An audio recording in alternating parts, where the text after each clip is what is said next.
Hi everyone, welcome to another video. Today we're taking a leisurely stroll through the iconic blocks 60, 61 and 63 in New Belgrade. Get ready for a dose of history, a touch of communist architecture, and maybe a hint of nostalgia on the side.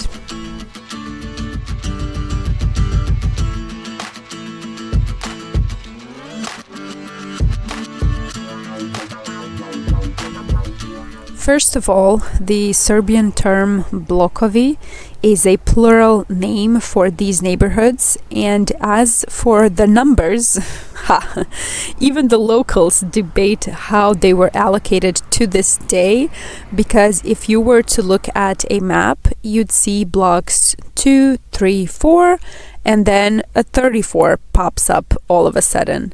And then blocks 44, 70, and 58 are next to each other, lined up in that order. But that is another topic in itself.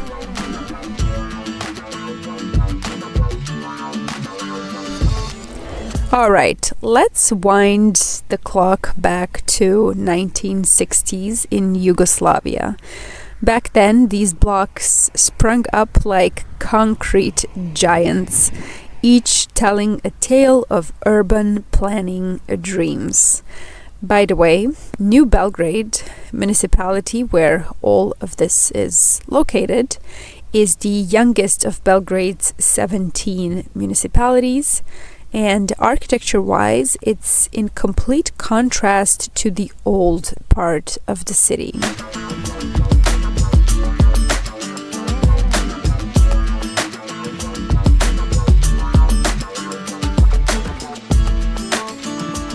So, how did it come to be?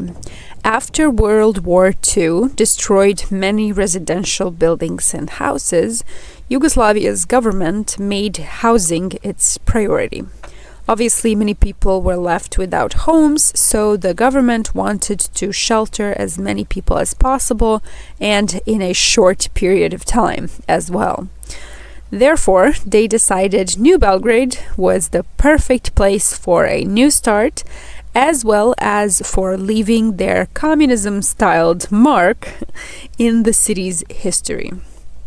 Construction started in 1948, so very quickly after the Second World War.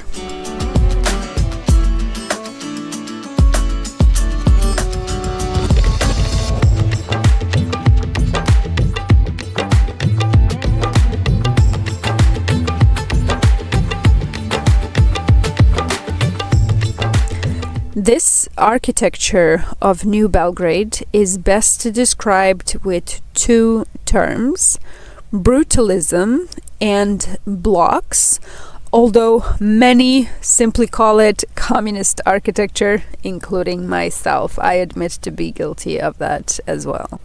Anyway, brutalism is characterized by angular forms and rough materials such as concrete, hence the name, which comes from the French term béton brut, raw concrete in English.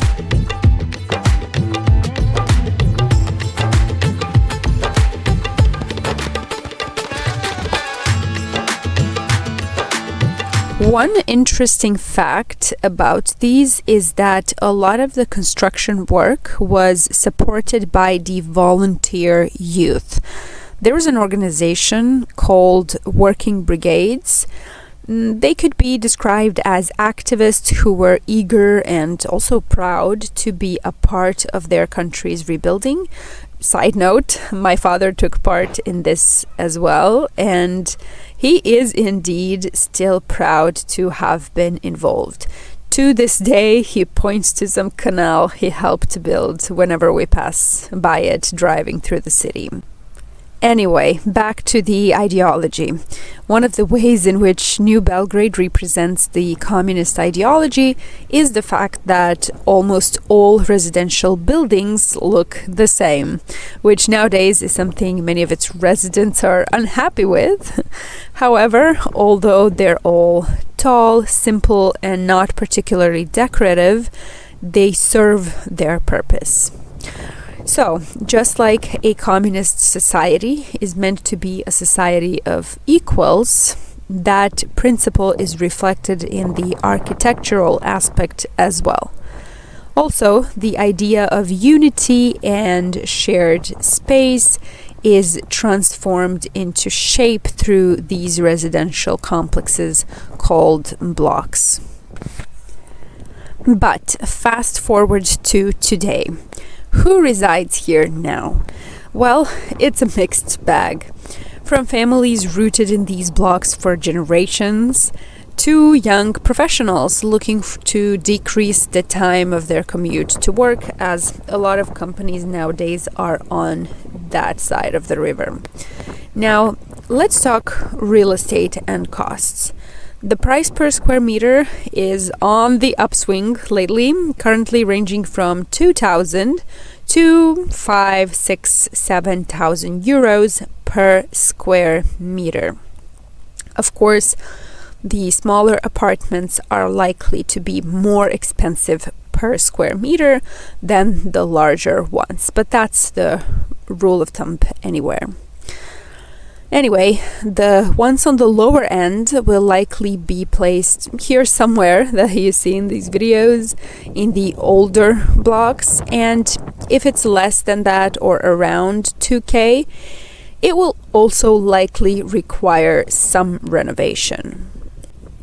3 to 4K is going to be either an apartment in an older building that's already in good condition. I mean, the building is older, but the apartment is in good condition because it's been renovated and it doesn't require much improvement for move-in.